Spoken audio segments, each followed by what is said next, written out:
Hello everyone, Fanta here, and you're watching Fantavision. Today's a different kind of video, as you can see from how the whole thing is being shot. So we're just going to discuss the new Nintendo Online, because I have quite a bit to say about this, because I've been talking about this in the past, but we finally have all the different features and the pricing and everything kind of laid out. So let's go ahead and take a look at it together. So Nintendo Online is a Nintendo Switch online service. It lets you play video games online, obviously. And right here, right on the first screen, you see the problem, which is this. You shouldn't be able to list all of the games that you can play online with this service in this little tiny box. I mean, look at how many games there are. There's 1, 2, 3, 4, 5. Was that 5? Is that it? 1, 2, 3, 4, 5. There's 5 games. You're telling us there's no reason that you should be charging for online when there's only 5 games. What are you doing, Nintendo? Okay, let's continue. Oh, okay, so there's more to this. Can we click this? No, we can click this though. So, enjoy 20 NES games with added online play for the first time ever. More games added regularly. So, it's going to be kind of like a subscription gaming service, which is, I mean, that's okay.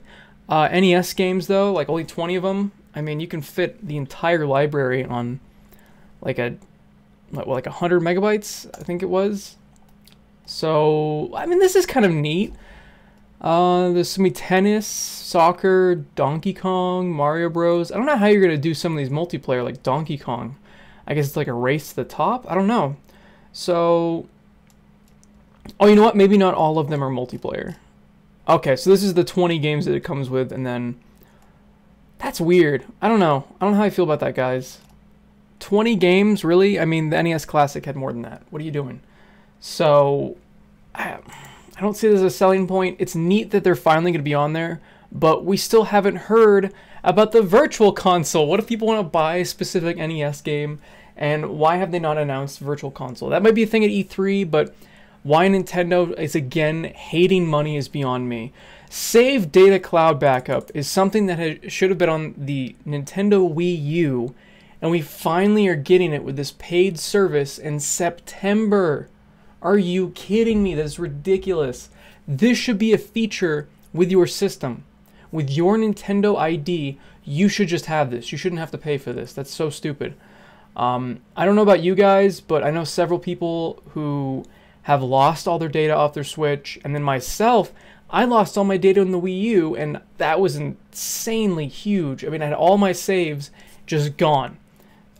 And with no data backup, I mean, even the Wii U didn't have it at all. At least I guess they're bringing it to look at it a positive side.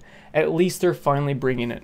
But God, it took long enough. And then there's this stupid online app which you use your cell phone to talk to people online. I'll never forgive them for that, because they just completely ruined any effort to compete with the other consoles with online capabilities. I mean, that's just enhance your online experience or compatible games with a smartphone app. Yeah, or use Discord or Skype or something, because it's just ridiculous. And I know there are more than 5. Thinking back to this, I know there's more than 5 multiplayer games, but there really aren't that many. I mean, it's just a small amount. So let's go down this pricing plan. I mean, it's not that expensive, 20 bucks a year, but 20 bucks a year, like, really? I mean, really? You really think it's worth that? Who's the sucker that's paying monthly? 4 bucks, that's $48 a year. I know they're trying to get people to get that year, but God, that's a huge difference. And then now, I do want to mention the family membership though, because this is how I personally am going to be making this even cheaper for myself and my friends. So you basically, let's get to the details here. This is what's really going to tell us. So a Nintendo account holder may invite up to 7 others to join a family group. All members of the group will have access to the Nintendo Switch Online. So that means you can have you and almost all of your 7 other friends. So you can have 8 people on one membership and you can just split up that $35 a year and make it dirt cheap. So that's cool.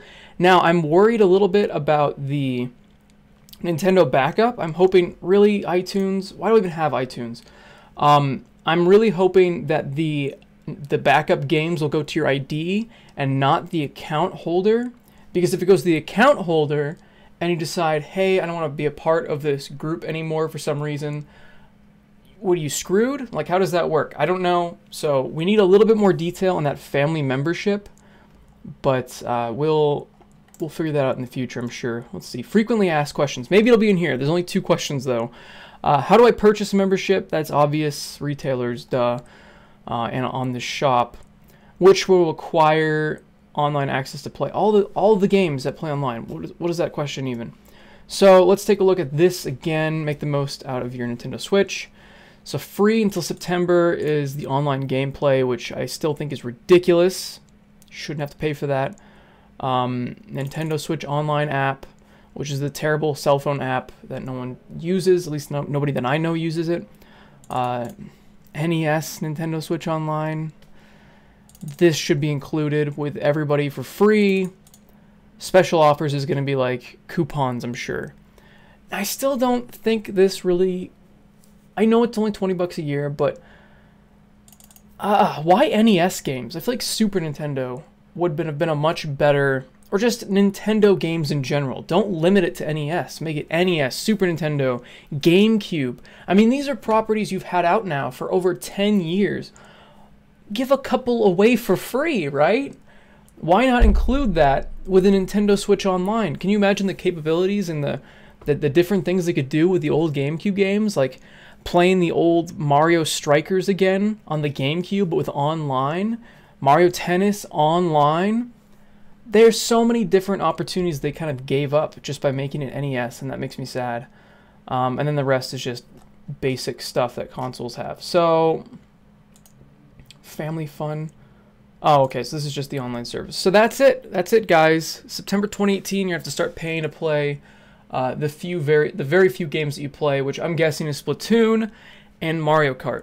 So you'll get the pleasure of spending $20 on that very soon, which I still am very against. There's nothing that has changed my opinion on that, and I don't think there's anything they could do that would really make me change my opinion on it, unless, I don't know, there's just not enough games, really, and I am against online subscriptions for consoles anyway, so the fact that this is coming to a system with barely any games at all is not helping their case. So, thanks for watching, everyone. As always, have a fantastic day, and I will see you tomorrow on Tales from Retail. See ya.